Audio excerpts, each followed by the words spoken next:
Guys, make sure you have something to write with and make sure you have your note sheet to write on. In this note set, we are going to talk about human impact on the lithosphere. All right. We've already discussed that the lithosphere is very important because it's the land, it's a space on which we live.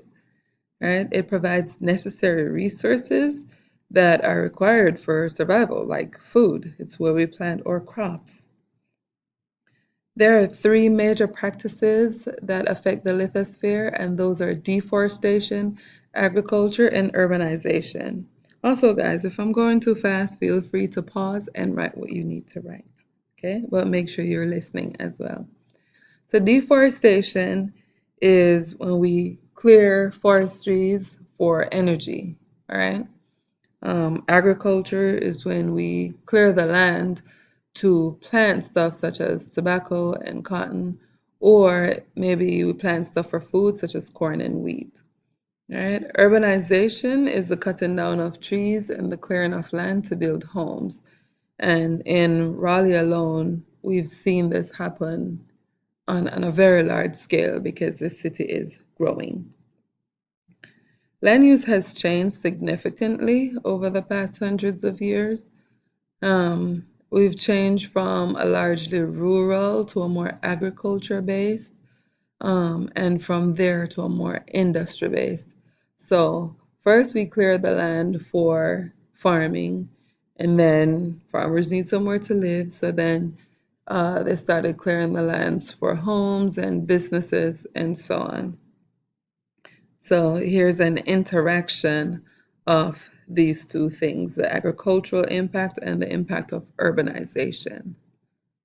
Right? In the past, soil eroded slowly, right? Because the land is covered with trees and vegetation, and so these roots would hold the soil together. Human activities like deforestation, agriculture, and urbanization remove the vegetation, and it greatly increases the rate at which erosion occurs. Deforestation is when we clear the space for agriculture, and then we use the wood, the timber for home construction, right? This again results in more erosion and rainforests being destroyed. Removing the plants increase the rate of erosion because plant roots are not there anymore to hold the soil in place.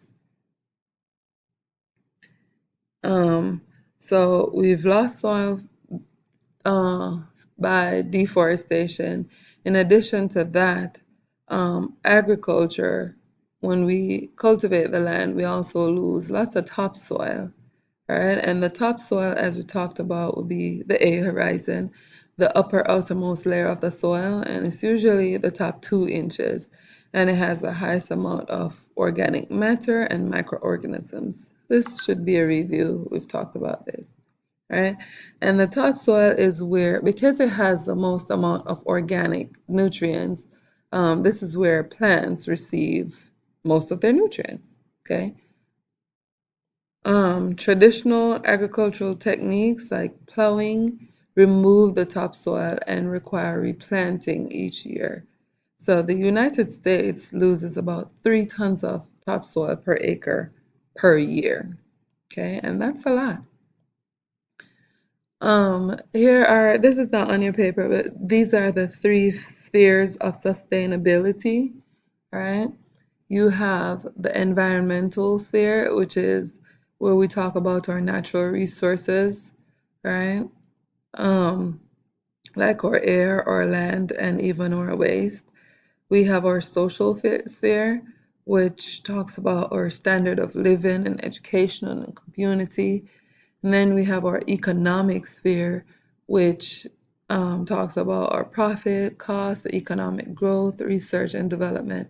And then these spheres overlap at points. So you have your socio environment, which is where we talk about environmental justice and so on, our environment and our economy interacts, and or economic and our social interacts. So these are the three spheres of sustainability. You could probably just sketch um, a little one on your table. And the best place for us to be is in the middle of that, where both where the environment, the social, and the economic portion of that is interacting, and that is a healthy balance of all three. Preserving fertile topsoil is essential to feeding the world's rapidly growing population. This can be done through windbreaks, terracing hillsides, contour plowing, and crop rotation. And we've touched on some of these before. Windbreaks are located along the crop field borders or within the field itself. All right, they reduce topsoil erosion by planting trees that block heavy winds. So sometimes you look at a farm and you see these large trees, like almost in the middle or around the farm. These are windbreaks. Terracing is the building of wide, flat rows of terraces on the mountainsides and hillsides. They look like really wide staircases. They hold rainwater so it doesn't wash away the soil. All right. So if it kind of just slows the roll of water, put it that way. Contour plowing. Instead of plowing up and down, farmers plow across the slope. All right. So this kind of forms a ridge to slow down the flow of water so that the soil is not carried away. As you can imagine, if they were plowing up and down, then water would just wash soil away from those rows. They do crop rotation, which is a practice of growing different types of crops in the same area in back-to-back seasons. And I know we talked a little bit about some of these things when we did soil, but we're just touching on it again. Crop rotation also increases the soil fertility by alternating deep and shallow rooted plants.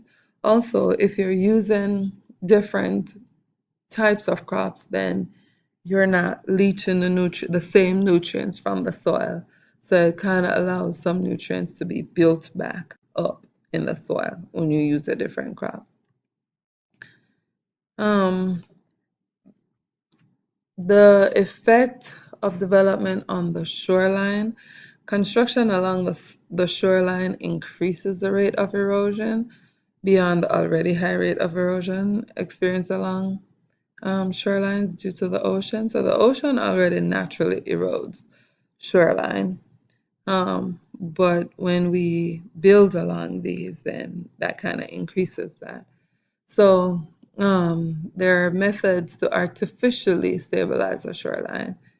Um, Structures can be built to protect the coast from erosion or to prevent movement of sand along the beach. So groins, breakwaters, and seawalls. Groins are barriers that are built at right angles to the beach to trap sand that is moving parallel to the shore. Groins are built to maintain or widen the beaches that are losing sand. And I'm sure you guys have probably seen these structures at beaches here before. Breakwaters are built parallel to the shoreline off the coast to limit the force of oncoming waves. So they kind of just slow down the waves. These structures also protect boats from large breaking waves. Seawalls are also built to prevent the impact of tides and waves on property built directly along the shoreline. So the seawalls just kind of help to, again, break the waves so that it doesn't impact properties along the shore, which we probably shouldn't be building on the shore. All right. Again, seawalls prevent erosion, and they replace the shoreline. Beach nourishment, it protects large quantities of sand to the beach. It is an attempt to stabilize shores without adding features. All right. So again, that's when you pretty much add sand to the beach. All right. And here are some pictures. This is from November 18th, 2010. And with a little nourishment, you have a you have a bigger area of beach, a sandy area. There are disadvantages to beach nourishment. It's a temporary fix. Waves will eventually erode the replacement sand as well. It's expensive to transport sand to the beach from offshore areas. And the negative effects is that it has a negative effect on marine life, right? Dredging sand off the coast replaces natural coarse sand with softer, muddier sand, which causes the water to be cloudier or, looks a little bit muddier, and it could kill the coral reefs. It could pretty much stifle the coral reef. Effects of development on mountainsides. Constructing along mountainsides can decrease the stability of the land, right, allowing for a greater rate of erosion, um, greater rate of mass movement, such as rock slides and so on. Ooh, look at this. We could artificially, again, stabilize by slope revetment. Give me a minute. Oh no. All right, never mind. Slope revetment is just when you put a mesh and you have like rocks, loose rocks in that, and it just kind of prevents the rocks from entering the roadways. Oh no. Retaining walls are another method of artificial stabilization. Human activities or natural processes can remove some soil from the base of a slope, right, making the upper part of the slope less stable and more prone to mass movement like creeps or landslides.